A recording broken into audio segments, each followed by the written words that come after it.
I recently found my Harley Quinn boots in storage and I decided to give them a makeover a la the Jurassic Park Jeeps. It's literally June 2025, so it was the perfect timing for my yearly Jurassic project. The first thing I needed to do was paint them though, because the Jeeps have tan, black, brown, and red, and they didn't quite match the color of the Harley boot, so new paint job it was. Once that was done, I started just layering on the color, and I was going to leave it as is, and then I thought, you know what, no, these need a little extra something.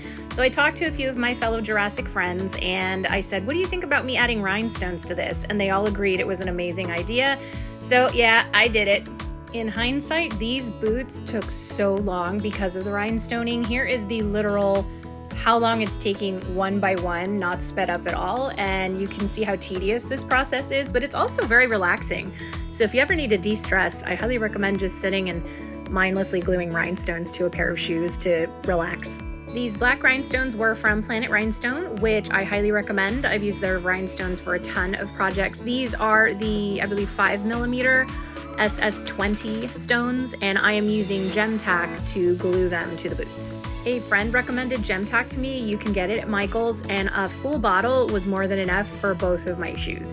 It does take a while, but I like that it's non-toxic, so you don't necessarily have to wear a respirator, although I do encourage you to do this in a well-ventilated area at the very least. It was a struggle to find champagne or khaki colored rhinestones. I ended up having to order these on Amazon, and I had these reds somewhere in my stash. I think they're also from Amazon. And I just got to rhinestoning, and every free spare moment that I had, I was adding them to my shoes. I then used my Cricut to cut out the number 18 on vinyl so that I could then glue it to the boot itself. I'm using 18 because that's the Jeep that Grant, Ellie, and Malcolm arrived to the island in. Once I had that number all situated, I then went ahead and just started adding more. You can see how big the bag was full of rhinestones. This is me just trying on one of the shoes, and this was enough to keep me going. I did have to search for dark brown rhinestones as well, so waiting for that took a while, but once they arrived, I was able to finish.